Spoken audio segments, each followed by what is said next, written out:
Bon matin, bon vendredi. On se prépare à vivre une excellente journée, je l'espère. Et pour bien commencer cette journée-là, depuis déjà quelques semaines, l'abbé Raymond Gravel nous explique de belles paraboles. On s'en va le rejoindre immédiatement.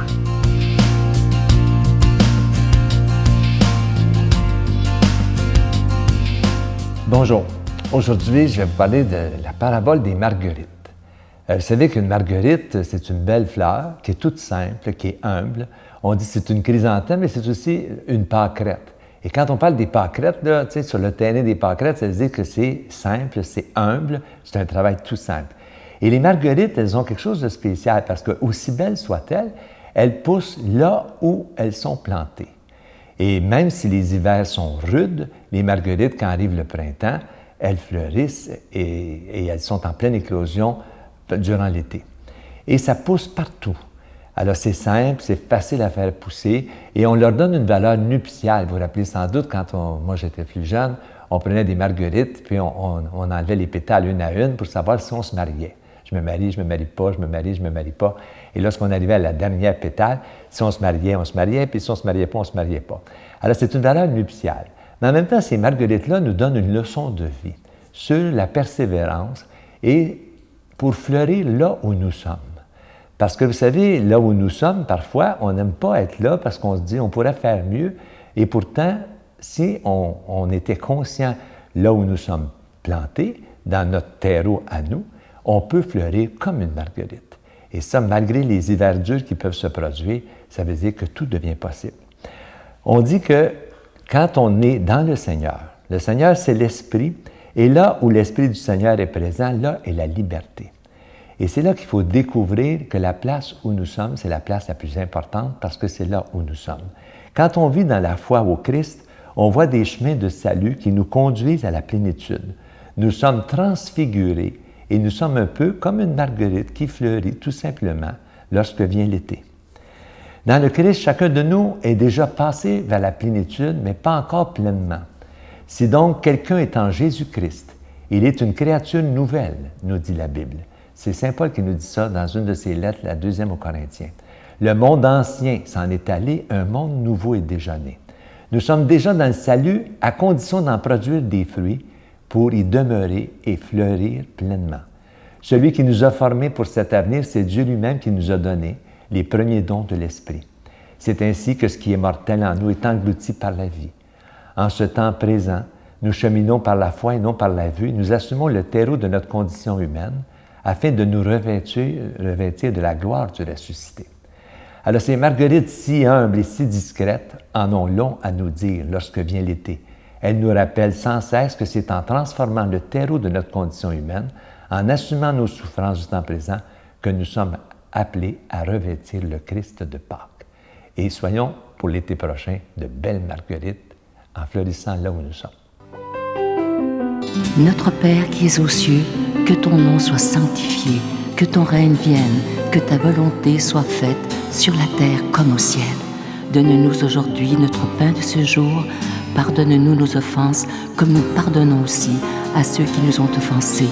Et ne nous soumets pas à la tentation, mais délivre-nous du mal, car c'est à toi qu'appartiennent le règne, la puissance et la gloire, pour les siècles des siècles. Amen. Un acte d'amour pour Noël. Les Résidences Soleil sont fiers d'offrir un appartement entièrement meublé sans frais et ce, à vie dans l'une de ces 14 résidences du Québec. Vous connaissez une personne pour qui ce cadeau exceptionnel ferait toute la différence? Écrivez-nous en quelques lignes à l'adresse suivante ou par courriel pourquoi la personne de votre choix ou vous-même devrait se mériter cet appartement sans frais pour le reste de sa vie. Imaginez vivre la période du bel âge sereinement et en toute sécurité dans l'une des 14 Résidences Soleil du Québec. Les inscriptions ont lieu du 15 septembre au 15 novembre 2013.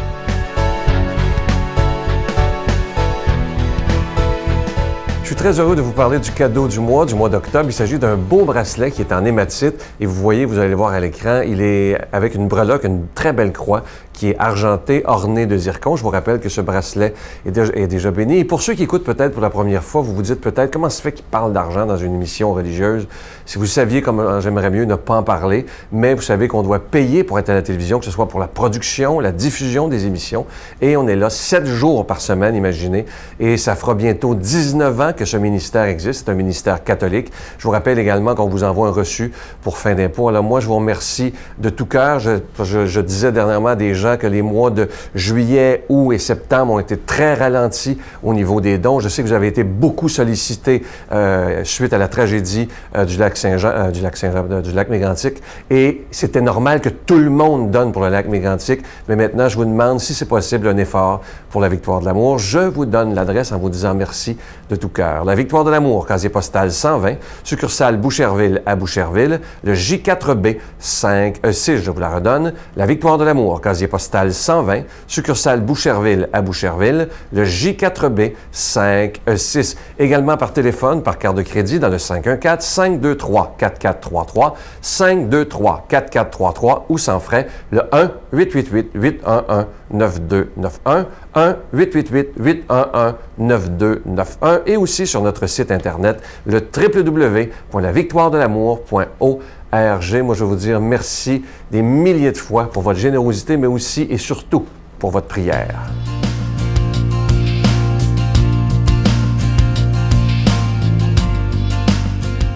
Mon Dieu, donnez-moi la sérénité d'accepter les choses que je ne peux changer, le courage de changer les choses que je peux et la sagesse d'en connaître la différence. Amen. Aujourd'hui, pour proclamer la parole de Dieu, cette parole d'Évangile qu'on aime tant, qui pour nous, en tout cas pour moi et pour vous, je l'espère, est la priorité des priorités, on rejoint quelqu'un qu'on apprécie énormément, l'abbé Raymond Gravel.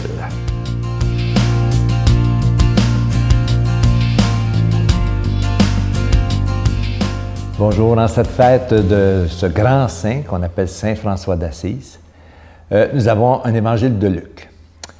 En parlant aux 72 disciples, Jésus disait « Malheureuse es-tu, Chorazine, malheureuse es-tu, Bethsaïde, car si les miracles qui ont eu lieu chez vous avaient eu lieu à Tyr et à Sidon, il y a longtemps que les gens y auraient pris le vêtement de deuil et se seraient assis dans la cendre en signe de pénitence.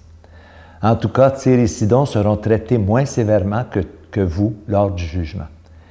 Et toi, Capharnaüm, seras-tu donc élevé jusqu'au ciel?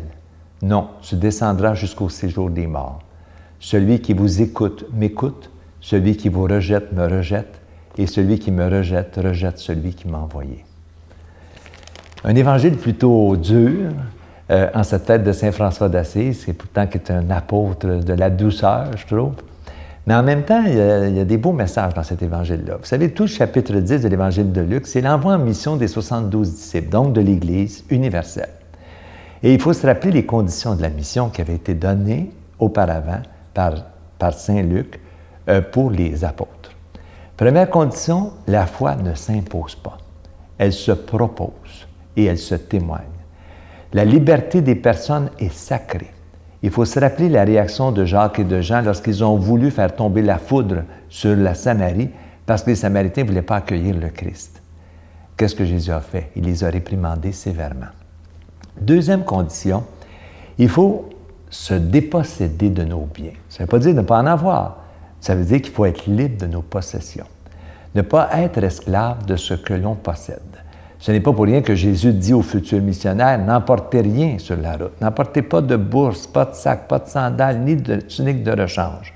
Au fond, partez le plus léger possible pour le chemin qui sera pénible parfois et très long. Troisième exigence, la mission, elle est urgente. Selon saint Luc, rappelez-vous ce qu'il dit. Lorsque le gars se présente à Jésus et il dit « Seigneur, je suis prêt à te suivre, mais laisse-moi d'abord aller enterrer mon père. » Vous vous rappelez cette parole-là? Jésus dit « Laisse les morts enterrer les morts, toi va annoncer le règne de Dieu. » Dans le fond, ce n'est pas un manque de respect envers la mort de son père, c'est tout simplement que le royaume s'annonce, c'est la vie qui est annoncée, c'est l'avenir. Ce n'est pas le passé, ce n'est pas la mort. C'est ce que l'évangéliste a voulu nous dire. Et l'autre aussi qui dit à Jésus « Je vais te suivre, Seigneur, mais laisse-moi d'abord aller saluer mes amis puis mes parents. » Et là, Jésus dit « Quiconque met la main à la charrue et regarde en arrière n'est pas fait pour le royaume. » Ça veut dire que quand on laboure, là, il faut avancer. Si on recule, on défait le labour. C'est ce que ça veut dire. Ça ne veut pas dire qu'il faut manquer de respect envers nos parents, puis il ne faut pas les aimer, c'est pas ça. C'est que la mission, elle est urgente.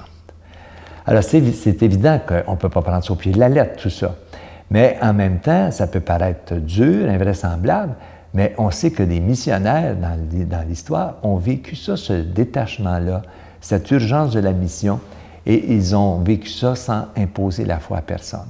Au fond, ce que le Christ nous dit, c'est que l'annonce de l'Évangile, c'est annoncer la vie qui est devant et non pas la mort qui est derrière. Et c'est l'avenir qui compte et non pas le passé. Et l'Évangile d'aujourd'hui nous dit que le témoignage des missionnaires est tellement important qu'il ne doit laisser personne indifférent. Ce n'est pas une condamnation des villes que Saint Luc nous rapporte, c'est une plainte de la part du ressuscité pour tous ces missionnaires, ces prophètes qui ne sont pas écoutés. Dans le fond, au fond, ce que le Christ a dit aux villes juives, Chorazine et Bethsaïde, si les miracles qui se sont produits chez vous s'étaient produits dans des villes païennes comme Tyr et Sidon, ça fait longtemps que ces gens-là se seraient convertis. Ça veut dire que les païens sont plus faciles à convertir que les Juifs. C'est ça qui est choquant pour les Juifs et pour les dirigeants juifs.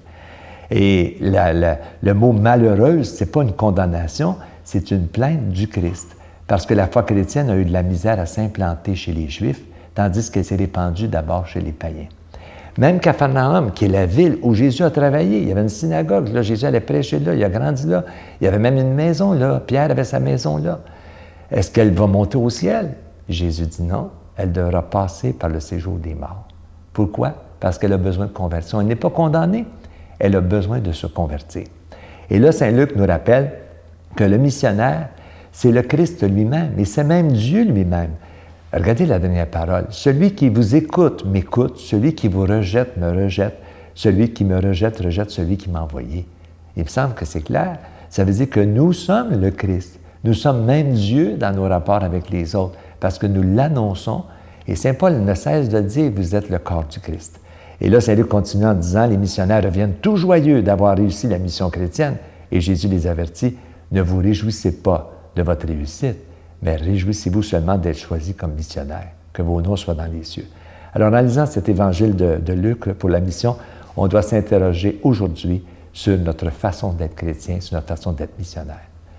Je vous bénis au nom du Père et du Fils et du Saint-Esprit. Amen.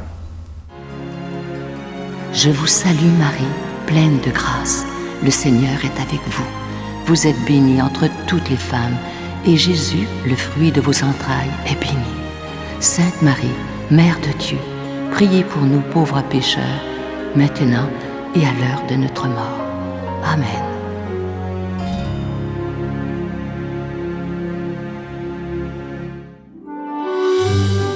La Victoire de l'amour vous invite à vivre un pèlerinage en Italie à la rencontre de Saint François d'Assise et du pape François, en compagnie de l'abbé Robert Lemire et de Sylvain Charon. Nous visiterons Assise, Florence, Cassia, Orvieto et Rome. Nous assisterons aussi à une audience générale en compagnie du pape François au Vatican, du 25 mai au 5 juin 2014. Informations et réservations, voyage intermission au 514-288-6077. Sans frais, 1-800-465-3255.